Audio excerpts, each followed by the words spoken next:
Hey guys, so it's here bringing you another video, and welcome to another Challenger Spectate. Today, we are watching Zeri, so obviously League's latest champion. The reason for watching an AD carry is this video might be coming out before the others, but just to make the announcement now, so you're not like completely caught by surprise, because... Oh yeah, move Rise to mid, thank you. Because of how rough the Huzzy account has gone, a lot of you guys left suggestions in the comment section and also the live audience was like, maybe you should just start the Smurf series, just so you can at least chill a little bit. Big fight happening at level 1. It's literally ARAM. Riven gets killed. Zin's probably going to go down. Yep. So that's a really bad start for Zeri's team. They just get killed. But yeah, a lot of people are like, just start... oh yeah, it's not technically... Yeah, it's not League's latest champ. Sorry, that's Renata. I forgot about that champ. Again, to be honest, she's a very easy champ to forget, if I'm honest. She's very boring. Anyway, so I have already started the Smurf account, the Smurf series. We're beginning it on EU Northeast. I'm not sure if we're going to like properly continue it or just while we're having this bit of a dip on the Huzzy account, I'm just going to do the placement games and then just continue going on the Huzzy account until later into the season, and then we'll come back to the Smurf account. I don't know. But what I wanted to do and what I've already done is I'm going to actually be maining AD carry at the moment. I've actually been really weirdly in the mood to play a lot of AD carry, and I don't really want to do that on the Huzzy account. Maybe I should in some ways. But I've already played, I think, 2 games of AD carry on the EU Northeast account. So Zeri is a champion I do want to play. She's a new champion. She is pretty broken. So, and she's, you know, because she's in that kind of design philosophy of it's very fun for the player that's playing it, not so fun for the people playing against it. I want to play Zeri. You know, she is a fun AD carry to play. There's no doubt about that. So, wanted to just watch what this Zeri does, if anything special, anything we can pick up. Lethal Tempo, obviously, on the champion. Runes, totaling, by the way. So, Lethal Tempo, Presence of Mind, Bloodline, with then Last Stand, and then going into Domination, Taste of Blood, Ingenious Hunter, and then Attack Speed, Attack Damage, Armor. So, nothing completely out of the ordinary. It's a very aggressive rune set. Like, some AD carries can dip into, like, Resolve just for that bit of tankiness. Zeri doesn't do that. Partially, I will say, because of the build that she can do at the moment. And I do think this is going to be changing, and Riot has tried to make it change already, but players just aren't having it. But a lot of people may realize Zeri doesn't really do a typical AD carry build. She basically builds like a bruiser. And that's just because she can get away with it. Her kit is kind of that strong. So this is weird positioning that she's having to run into the enemy territory, arguably the wrong way, but she's going to flash over the wall, there's no doubt, any second. She's doing a bit of damage. Oh, Zin, okay, good bait, actually. What a bait. Gets the Nautilus. Warwick does have flash, but he's just taking the fight. Zeri gets a double kill, double buffs. That was kind of insane. If that was me, and this is like the confidence of Challenger players, if I was there and I was like, oh, these two are going to kill, I would have flashed over that wall way earlier. I would have been like, I'm out, I'm alive. I would have been happy with surviving that situation. This Zeri has the confidence of, I'm just going to stay here a little bit and just see what happens. Oh, my Zins join me for the fight. Boom, let's kill them. So that's like very, very good. That shows the quality of the player. It is worth knowing that we do have like the top lane cheese thing going on still. Again, this player, I think, was the Janna top person. And like I told everybody in the patch notes, because like some people are like, oh, surely with them getting rid of support top lane, people are going to stop doing it. I told you in the patch notes that some players get too used to it and they find it very hard to let it go. This is probably an example of that. So they're not doing the smite top lane anymore, but they are still playing a support top. They are playing Karma top lane. And I think they are building as a support. So it's going to take quite a while for some people to like, especially for those that like may have abused the support top lanes and like they gained a lot of LP from it. Well, then they don't really want to let that playstyle go. That's kind of quite a big part of why they've climbed recently. So quite a kind of interesting situation that always happens. Riven, as you did see, just got a solo kill on the Karma, and then Warwick unfortunately picked up the kill on Riven. It does look they might have lane swapped. I'm not entirely sure that's a great lane swap for a Riven. A Nivea, I think, would deal with a Riven a lot better than a Karma. But yeah. Pantheon, by the way, support. I wasn't completely aware you could still play Pantheon support, and that does actually interest me a bit. Zin gets a kill on the Warwick. Because I'll be honest, I like Pantheon as a champ. I just don't, obviously, as, you know, I don't like his scaling, unsurprisingly. But as a support, I think it's completely fine to play him as support because you're not reliant on him carrying as a solo role. If you're playing him mid, jungle, or top, 9 times out of 10, he's going to get outscaled by his opponent. That's where I, as a player, you can definitely make it work if that's the type of player that you are. Go for it. Try to snowball the early game. I just can't play champs like that. Not because I can't play them, more that I just have in the back of my mind of like, if this doesn't go well early, I'm probably the reason that my team has lost the game. And that's the biggest reason I can't pick these early game champs. So, yeah.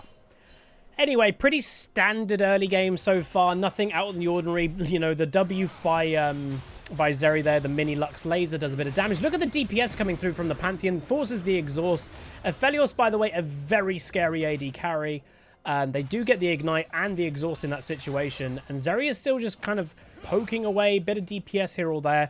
I think she'll be building Triforce. That, by the way... Oh, God, that is so gross. So, literally, that's the top laner, everybody. That top laner is now dead, so that's a stupid roam.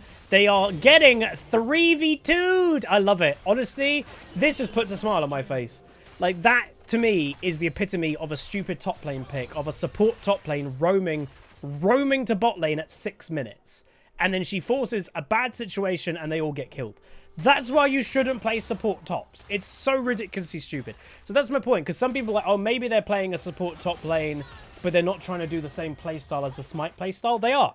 They are literally doing the exact same playstyle that they were doing, just without the support item, because you can't do that anymore, and without Smite. Again, the playstyle is over, but as I mentioned, a lot of players who are too reliant on it now are having a really hard time letting that playstyle go. This is a great example of that. So, all of them die. Very good situation for Zeri and Panth. Arguably would be worth saying that giving Pantheon a couple early kills in the early game as support isn't a bad thing. It isn't. He is a snowballing champion that if you actually give him a bit of damage early, he can actually pretty much solo the AD carry in the early stages of the game. So it's not a bad thing at all. Worth mentioning as well, this player, hi, I'm Ken Do. I don't know if they're like a pro player or anything. Obviously, I don't really keep up with that too much. They are like top 5, top 10 challenger in the US at the moment, AD carry main. And the 3 AD carries, because I've always found at any given time, a top tier AD carry player, generally, from what I've always seen over the years, is actively playing 3 AD carries. None of these players really will one trick. AD carries skill does mesh kind of translate over. And the 3 AD carries that this player is playing is Zeri, Aphelios, and Jinx, I think it was. So those are the 3 that this player is mainly playing right now. Very scary 3, and if you notice, all 3 of them are late game scaling champions. There isn't a Draven or anything like in there. You know, Draven, weirdly, is a champion that you kind of need to one trick to make it work, because you need to really be on top of knowing your aggression level. And you're only going to perfectly know that aggression level is if you play him quite a lot to know it. So yeah. So they're actually taking the blue buff, which is not too bad at all. And there you go, very nice. It does look like, by the way, the Warwick and the Karma, maybe unsurprisingly, are working with each other quite a lot. The Warwick's been top lane a decent amount this game. And they're just kind of like 2v1ing at this point. Roaming Pantheon mid lane, and as you'll notice, the Zeri will back off. Big thing that does, you know, just to make that point clear, it's really annoying that when I've played support, we all have, you go for a little roam as a support, and then your AD carry dies in a 2v1. That is pure and simple the AD carry just not backing off. Just back off. I know it's a frustrating thing of like, dude, I want to farm. I'm now getting zoned from farm. I know that is an annoying situation, but it's better than dying. And we've got a Zin here now. That was a really weird hook. It kind of looked like he was side on. Riven killing Karma top lane again in a solo.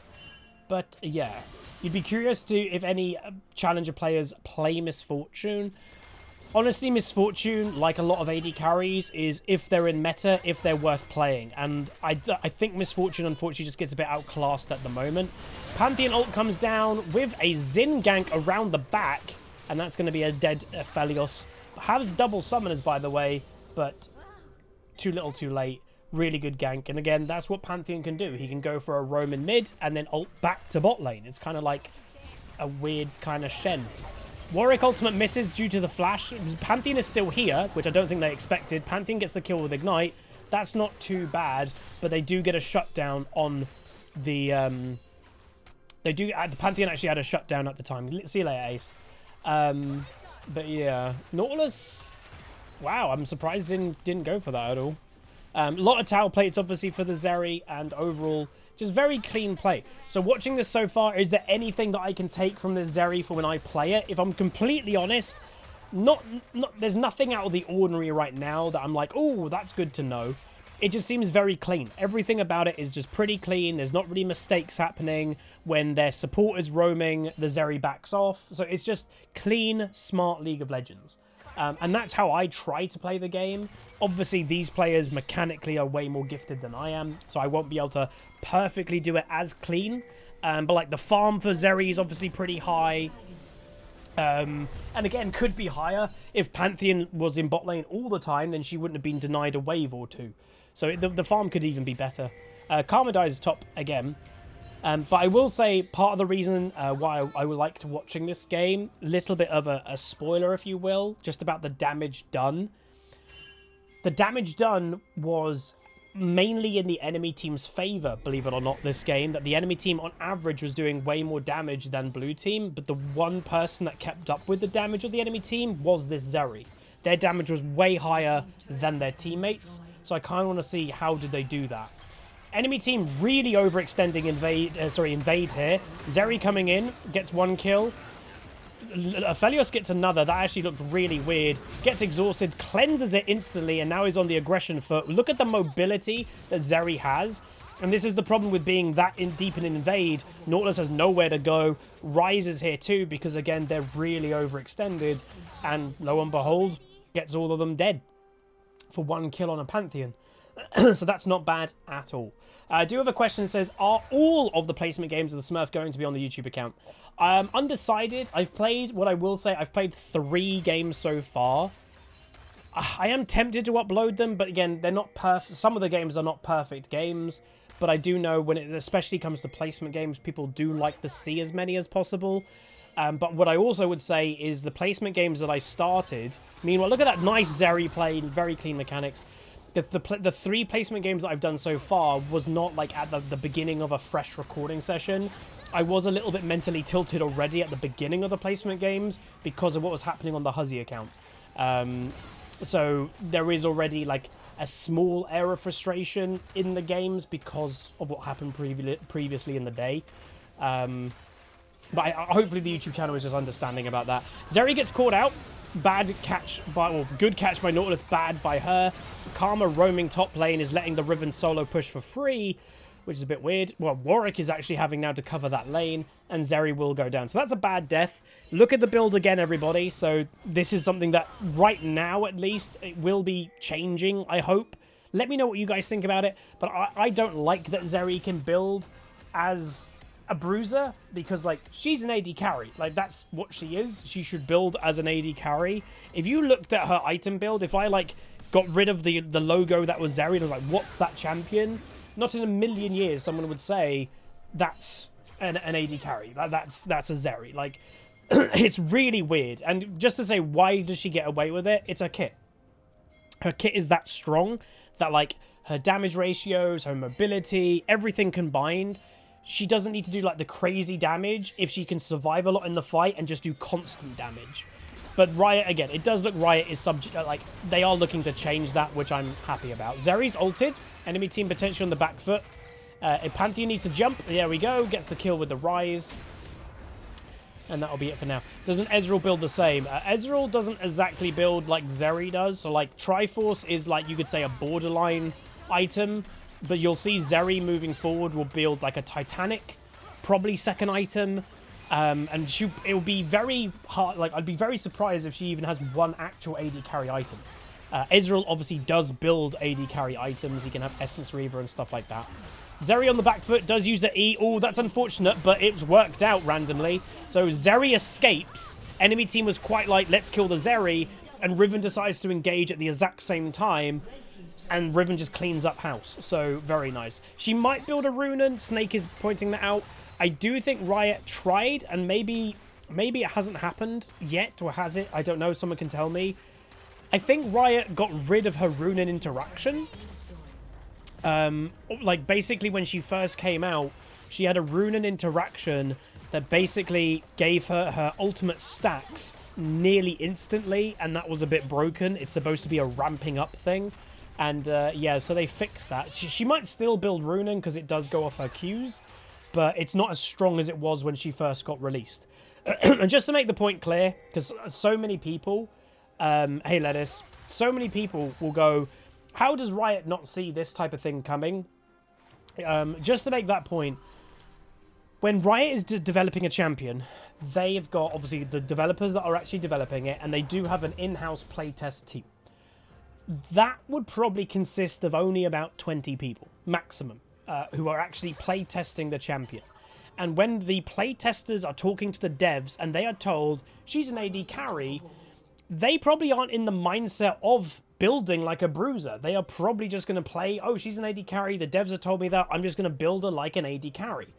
Where it kind of comes into its own is when it gets released to the public.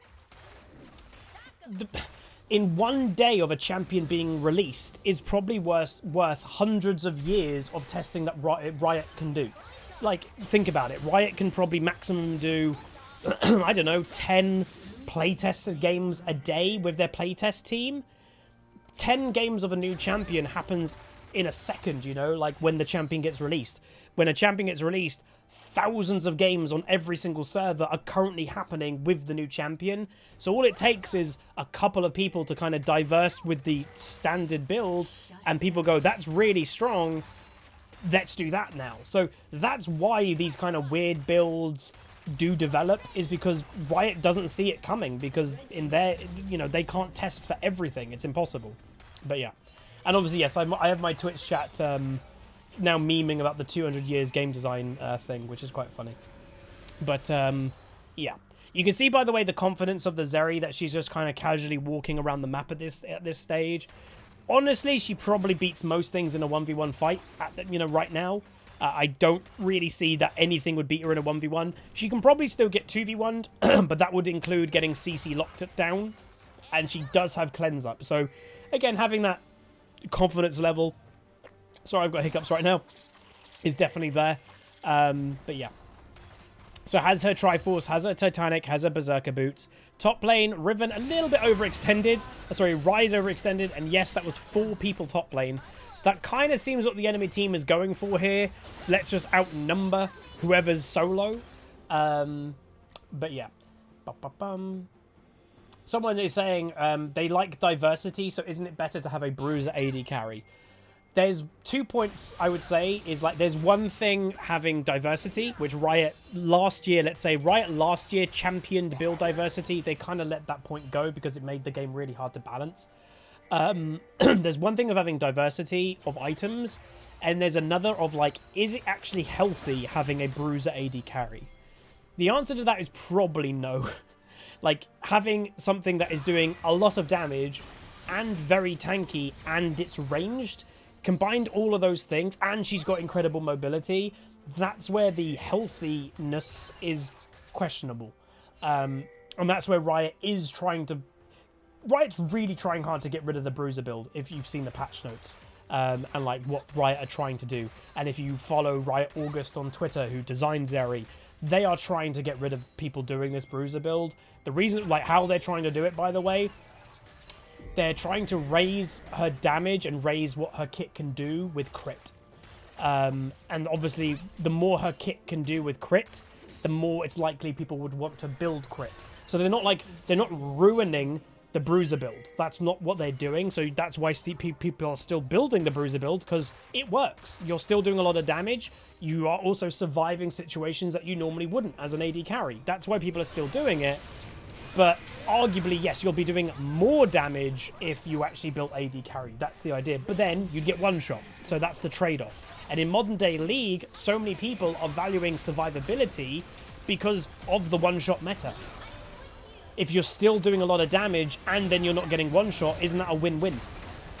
So big play happening. Zeri's ulted. Look at the AoE happening. Is doing a bit of damage, but nothing major. Aphelios, arguably, again, as a pure damage dealer, in theory, will do more damage than a Zeri. He's a very scary champion, Aphelios. And I actually like the champion quite a lot. He, to me, is... He's like that background top-tier AD carry that hasn't got fully popular for some reason. Like, he is on the same level, to me, as a Jinx, easily. He is frighteningly scary. So, yeah. So obviously this game, quite a big top lane difference with farm and everything. But again, I'm not trying to be pretty harsh, but what do you expect when someone's playing a support top lane and the strategy has been technically ruined? You're not supposed to do support top lane anymore. Riven, we're just going to watch at the moment because the Zeri just spawned again. By the way, it's worth mentioning, they actually have bought the support item now. Really weird. The reason why they've probably bought the support item now, by the way, is because they are now perma-grouping with others, so therefore they actually can use and get the support item benefits. Ryze is ulting, interesting, and they are going over to Baron, so the enemy team committed, obviously, to kill the Riven, who was solo bot lane. So what that's going to do, bing, the Baron's up, let's just do that. Enemy team will not be here in time, most likely. Anivia is still bot lane, for God's sake, so nice Baron take by blue team. And that that is part of the game of, like, using the positioning of the enemy team to benefit you the most. And, like, that definitely benefits you quite a lot. Zeri giving over the blue. She might jump over the wall, maybe thinking against it because Karma was there. She's just checking with her laser if anybody was in that bush, which is very smart. Enemy team is getting objective bounties. So Riot have mentioned that objective bounties are a little bit of a troubled area. And part of the reason that objective bounties are so troubling is because Riot has put them in a really weird place when it comes to they need to run out quicker. There's been a great example recently that popped up in the League community that a team that was 2,000 gold, I think, behind with objective bounties, getting like objective bounties one after another. After they got enough objective bounties, they were 2,000 gold behind, and after they got like 5 objective bounties within 20 seconds, they actually were 2,000 gold or 3,000 gold ahead. It's a bit of a broken mechanic, not maybe the healthiest thing for the game, but yeah. Xin does go down, unfortunately, but now what you're having, the nice thing, is you're having split enemies. Nice inhib take by Ryze, and that's also going to open up this inhib a little bit. Can Zeri get it? Not yet. It's so low. The minions have been dragged over randomly, and the minions, of all things, are doing the work. That's really funny. Very nice. Okay. But obviously, worth knowing, because of the recent... Oh, that was close. Because of the recent support smite strategy, objective bounties go less off gold lead now, apparently. They go more off, like, objective stuff, apparently. Which is maybe a bit weird. And here, again, here's why this game so far isn't, like, the easy win that you may expect. Is because people are getting caught quite bad. This Ryze has been caught quite a few times. And all the momentum that you may have with this Baron, well, now you can't use it because you've got 2 people dead. It's a bit of an annoying situation, but Riven going with the Warwick does get him nice kill. That's also going to ruin any comeback momentum that the enemy team has. Worth knowing, just to kind of point it out, Zeri can kill wards, control wards, without having vision of them. We did actually test that out, and it is actually true. So she obviously can't kill a normal ward unless she has a control ward or a red trinket to actually kill it. But a control ward that's in a bush and she may not necessarily have vision of it, that's where you'll see Zeri's just queuing into bushes, because if she hits a control ward, she is actually killing it. Alright, so inhibitor number 3 is looking likely. Enemy team is actively trying to stop it. Zeri, look at her DPS is actually happening over the top, by the way. All of her AoE damage is just happening. Enemy team is desperately trying to get to the Zeri, the Warwick is. And this is the point. Look, Zeri is just going absolutely mad. She's full health. She's really tanky. She's not going to get one shot, and she's doing a lot of damage. So she does have Runen, by the way. So again, that actually is an AD carry item officially. So even though, oh, does get caught out there. Even though they did get rid of like the brokenness, when you want, if you want to say, with Runen, the interaction with her ultimate, it still is a good item for Zeri because you are still getting more AoE damage combining with the Titanic and all of that stuff. It does combine, which is obviously good. Egg by the Anivia doesn't get killed by the Rise. He's in trouble. The game, is it ending? Yes, it is. Pantheon's going to end. So there you go. 9-3-11 Zeri. Again, I can tell you in the damage done that the Zeri did way more damage than any of her teammates. I'm not too surprised. The Riven had a great game. You know, she's against a cheese pick, but you're not going to do a crazy amount of damage to a Karma because if you kill her, she's got not much health, but a Karma plays very defensive all the time. So you're not going to do like a lot of total damage, even if you do end up killing a Karma a few times. And the Rise, let's be honest, didn't have like a great game. But that's going to be it. I've picked up a couple things that I might translate when I play Zeri. Obviously, the build right now, that is the build you have to do. But that is subject to change in recent patches.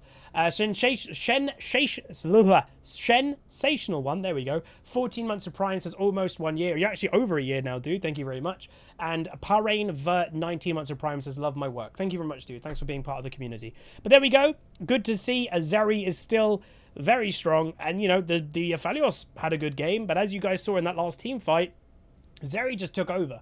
Like there was nothing you could do to the Zeri in that fight. She even got exhausted by the Aphelios, and she still kept moving forward and still kept doing damage. So anyway, that's going to be it. If you guys enjoyed, please do throw a like on it, throw a comment, throw a subscribe, and I'll see you guys next time. Goodbye. Call down the reckoning.